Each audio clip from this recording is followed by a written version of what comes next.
Assalamu alaikum. Today, we'll explore why seeking knowledge is so important in Islam. Even learning one letter or word can bring you closer to Allah's mercy. True knowledge isn't just memorizing, partake. It's living by it with wisdom.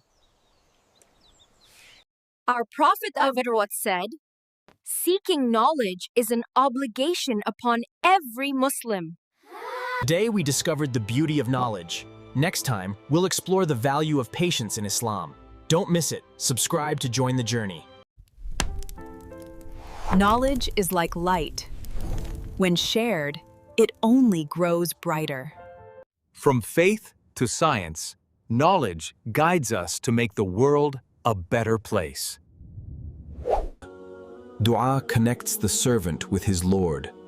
O home, no distance can break this bond.